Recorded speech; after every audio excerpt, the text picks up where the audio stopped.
அது ஏராளமானவை. நபிகள் நாயகம் ஸல்லல்லாஹு அலைஹி வஸல்லம் அவர்களுடைய காலத்துக்கு பிறகு அபூபக்கர் சித்தீக் ரலியல்லாஹு அன்ஹு அவர்களினுடைய திறமையான நடவடிக்கைகள், முடிவுகள் இருக்கிறதே, இஸ்லாமிய மார்க்கத்திலே ஏற்பட்ட மிகப்பெரிய பிளவுகளுக்கு ஒரு முடிவாக அமைந்தது. அபூபக்கர் சித்தீக் ரலியல்லாஹு அன்ஹு அவர்கள் பார்ப்பதற்கு சாதுவாக இருந்தாலும் அவர்களுடைய இந்த குழப்பமான காலகட்டத்திலே அவர்களுடைய நடவடிக்கைகள் சாதுரியம் மிகுந்ததாக இருந்தது. எனவே அண்ணல் அபூபக்கர் சித்தீக் ரலியல்லாஹு அன்ஹு அவர்களுடைய வாழ்க்கை வரலாற்றை எடுத்து பார்க்கும்போது அவர்கள் மிகவும் சாதுவானவர்களாக இருந்தார்கள் என்பதையே நாம் பார்க்கிறோம். ஆனால் அவர்கள் ஹலீஃபா என்ற பொறுப்பை ஏற்ற போது மிகவும் சாதுரிய மிகுந்தவர்களாக, திறமை மிக்கவர்களாக, ஊக்கம் மிகுந்தவர்களாக, தைரியமானவர்களாக மாறினார்கள் என்ற வரலாற்றையும் நாம் பார்க்கிறோம். இந்த நிலையில சையதுனா அபூபக்கர் சித்தீக் ரலியல்லாஹு அன்ஹு அவர்களுடைய வரலாற்றின் தொடர்ச்சியில் கடந்த வாரத்துக்கு முந்தைய வாரம் பெருமானார் ஸல்லல்லாஹு அலைஹி வஸல்லம் அவர்களுடைய மறைவுக்கு பிறகு மதீனாவிலே ஏற்பட்ட மிகப்பெரிய குழப்பத்தில் முதன்மையானது யார் ஹிலாஃபத்தை ஏற்றுக்கொள்வது. அப்பொழுது அன்சாரிகள் ஒரு முடிவுக்கு வருகிறார்கள். இப்பொழுதும் கூட சகீஃப் பனு சாயிதா என்று சொல்லப்படக்கூடிய ஒரு தோட்டம், அந்த தோட்டம் சஅத் இப்னு உபாதா ரலியல்லாஹு அன்ஹு அவர்களுடையதாக இருந்தது. அன்சாரிகளுக்கு சொந்தமான அந்த தோட்டத்திலே அன்சாரிகள் அனைவரும் ஒன்று கூடுகிறார்கள்.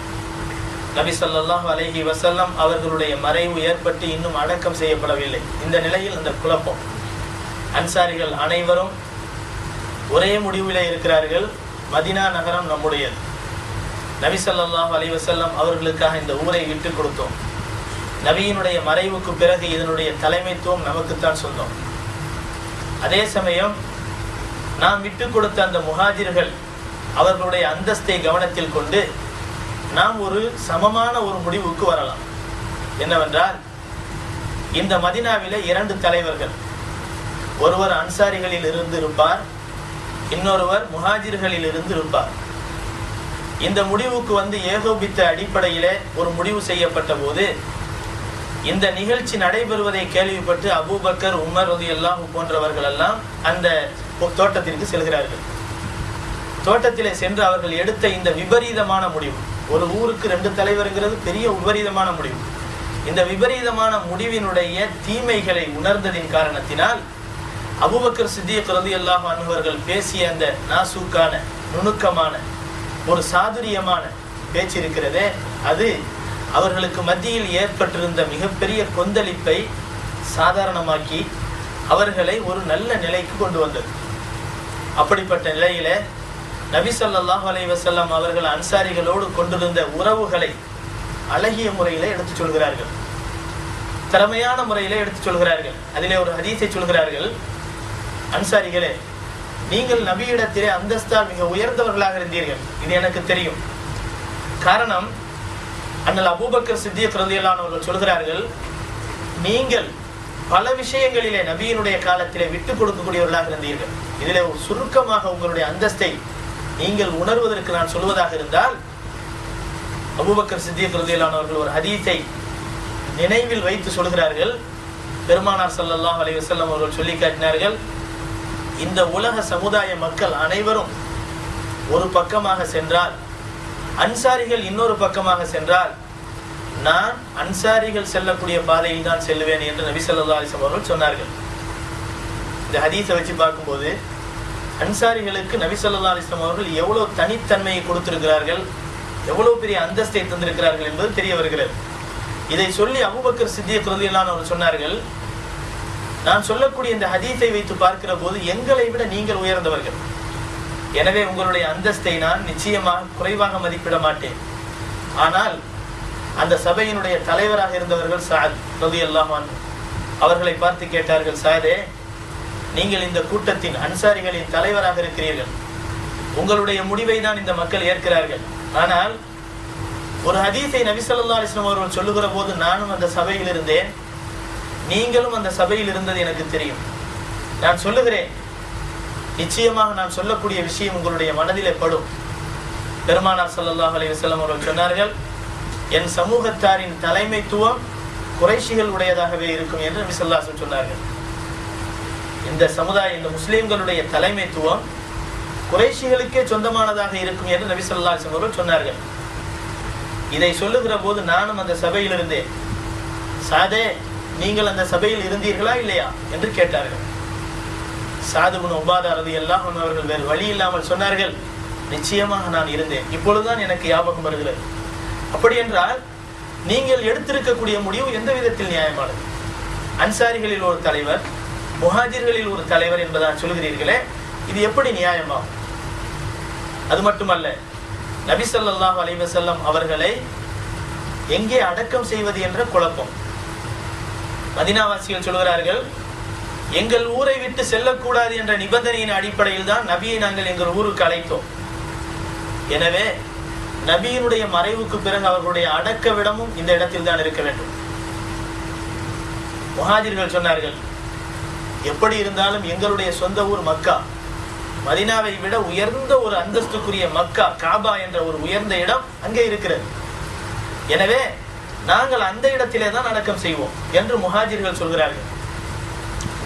இந்த நேரத்தில் அபூபக்கர் சித்திக் ரலியல்லாஹு அன்ஹு அவர்களுடைய அந்த இன்னொரு விஷயம் இருக்கிறதே, இன்னொரு வார்த்தை அங்கே அதை சமாதானத்தை உண்டாக்குகிறது. சையதுனா அபூபக்கர் சித்திக் ரலியல்லாஹு அன்ஹு அவர்கள் சொன்னார்கள், சாதே, இன்னொரு விஷயம் எனக்கு தெரியும். நபியை எங்கே அடக்கம் செய்வது என்ற பிரச்சனை, இதற்கு நபி ஸல்லல்லாஹு அலைஹி வஸல்லம் அவர்கள் சொன்ன ஒரு ஹதீஸை நான் முடிவாக சொல்கிறேன். பெருமானார் ஸல்லல்லாஹு அலைஹி வஸல்லம் அவர்கள் சொன்னார்கள், எந்த நபி எந்த இடத்தில் மறைந்தார்களோ அதே இடத்தில் தான் அடக்கம் செய்யப்பட வேண்டும் என்று நபி ஸல்லல்லாஹு அலைஹி வஸல்லம் சொன்னார்கள். எனவே நபி வாழ்ந்த அதே வீட்டில் தான் நபி அடக்கம் செய்யப்படுவார்கள் என்ற முடிவை சொல்கிறார்கள். இப்ப எல்லா விதத்திலும் அபூபக்கர் சித்திக் ரலியல்லாஹு அன்ஹு அவர்களுடைய வார்த்தை இருக்கிறதே ஒருதலை பட்சமாக இருக்கவில்லை. முஹாஜிர்கள் நினைத்ததற்கு மாறாக நபியினுடைய ஒரு ஹதீஸை சொல்லி நபி மக்காவுக்கு எடுத்து செல்லப்படக்கூடாது என்று விஷயத்தை வைக்கிறார்கள். மதீனாவில் தான் அடக்கம் செய்யப்பட வேண்டும். இது அன்சாரிகளுக்கு சாதகமானது. அதே போல இந்த ஊரினுடைய இந்த சமுதாயத்தினுடைய தலைவராக பொறுப்பேற்கக்கூடியவர்கள் குறைஷிகளாகத்தான் இருப்பார்கள் என்று நபி ஸல்லல்லாஹு அலைஹி வஸல்லம் சொன்னார்கள். அப்படி என்றால் இது முஹாஜிர்களுக்கு சாதகமானது. ஆனால் அபூபக்கர் சித்திக் ரலியல்லாஹு அன்ஹு அவர்களுடைய வார்த்தை யாரையும் சார்ந்ததாக இருக்கவில்லை. அவர்களுடைய ஒரே முடிவு நபியினுடைய வாக்கை கொண்டு மட்டும்தான் நிர்ணயம் செய்யப்பட்டது. அபூபக்கர் சித்திக் ரலியல்லாஹு அன்ஹு அவர்கள் யாரையும் சார்ந்து பேச வேண்டும் என்று நினைக்கவில்லை. மாறாக அபூபக்கர் சித்திக் ரலியல்லாஹு அன்ஹு அவர்களுடைய வாதம் எதை கொண்டு நிர்ணயம் செய்யப்பட்டது என்றால், நபி ஸல்லல்லாஹு அலைஹி வஸல்லம் அவர்கள் இந்த பிரச்சனைக்கு இந்த முடிவு தான் சொன்னார்கள், இந்த பிரச்சனைக்கு இந்த முடிவு தான் சொன்னார்கள். ஆக ஒரு பிரச்சனையின் முடிவு அன்சாரிகளுக்கு சாதகமாக இருந்தது, இன்னொரு பிரச்சனையின் முடிவு முஹாஜிர்களுக்கு சாதகமாக இருந்தது. ஆனால் அபூபக்கர் சித்திக் ரலியல்லாஹு அன்ஹு அவர்கள் எடுத்து வைத்த வாதம் மிகவும் நியாயமானது, ஆதாரபூர்வமானது. நபி ஸல்லல்லாஹு அலைஹி வஸல்லம் அவர்கள் சொன்ன அந்த வார்த்தையை கேட்ட சஹாபாக்கள் ஏகப்பட்டவர்கள் அங்கே இருந்தார்கள். ஆனால் மறந்து போயிருந்தார்கள். அபூபக்கர் ஞாபகப்படுத்தினார்கள். இதன் காரணமாக ஏற்பட்ட பிரச்சனைகளும் பிளவுகளும் ஓய்ந்தது. அபூபக்கர் சித்திக் ரலியல்லாஹு அன்ஹு அவர்கள் சொன்னதை ஏற்றுக்கொண்டார்கள். சரி, இப்பொழுது இன்னொரு பிரச்சனை தோன்றியது. குறைஷியில் தான் தலைவர் தோன்றுவார் என்று சொன்ன நபி ஸல்லல்லாஹு அலைஹி வஸல்லம் அவர்கள் யாரை தலைவராக தேர்ந்தெடுப்பது என்ற விஷயத்தை சொல்லவில்லை. எனவே அந்த பிரச்சனை இங்கே வருது. யாரை தலைவராக தேர்ந்தெடுக்கிறது? உடனே உமர் ரலியல்லாஹு அன்ஹு அவர்கள் எழுந்து நின்று சொன்னார்கள், தோழர்களே, உங்கள் அனைவருக்கும் தெரியும், நபி ஸல்லல்லாஹு அலைஹி வஸல்லம் வாழ்க்கையில் பல விதத்திலே பல விஷயங்களிலே முதன்மை அந்தஸ்தை பெற்றவர்கள் அபூபக்கர் தான். இதை நான் வழிமொழிகிறேன், உங்கள் அனைவருக்கும் இது தெரியும். எனவே அபூபக்கர் சித்திக் ரலியல்லாஹு அன்ஹு அவர்களுக்கு நான் முதலாக பைஅத் செய்கிறேன் என்பதாக சொல்லி எல்லா மக்களுக்கு முன்பாக உமர் ரலியல்லாஹு அன்ஹு அவர்கள் அபூபக்கர் சித்திக் ரலியல்லாஹு அன்ஹு அவர்களுடைய கரங்களை பிடித்து பைஅத் செய்கிறார்கள். அபூபக்கர் சித்திக் ரலியல்லாஹு அன்ஹு அவர்கள் எவ்வளவு மறுக்கிறார்கள். இல்லை, நீங்கள் தான் தகுதி வாய்ந்தவர்கள் என்று சொன்னவுடன் அவர்களுடைய நியாயமான அந்த வாதம் அத்தனை சஹாபாக்களையும் பணிய வைக்கிறது. எல்லா சஹாபாக்களும், அன்சாரிகள் தான் அங்கே அதிகமாக இருந்தார்கள், எல்லோரும் எழுந்து அபூபக்கர் சித்திக் ரலியல்லாஹு அன்ஹுடைய கையை பிடித்து பைஅத் செய்து அவர்களை கலீஃபாவாக்குகிறார்கள். சரி, அபூபக்கர் சித்திக் ரலியல்லாஹு அன்ஹு அவர்கள் தான் எல்லா விதத்திலும் முதன்மையானவர்கள் என்று சொல்லப்படக்கூடிய உமர் ரலியல்லாஹு அன்ஹு அவர்களுடைய வாதம் எந்த விதத்தில் நியாயமானது? நாம் இதை ஹதீஸினுடைய கண்ணோட்டத்திலே பார்க்கிற போது ஏகப்பட்ட விஷயங்கள், இங்கே எடுத்து வைத்திருக்கக்கூடிய விஷயங்கள் சிலவைதான்.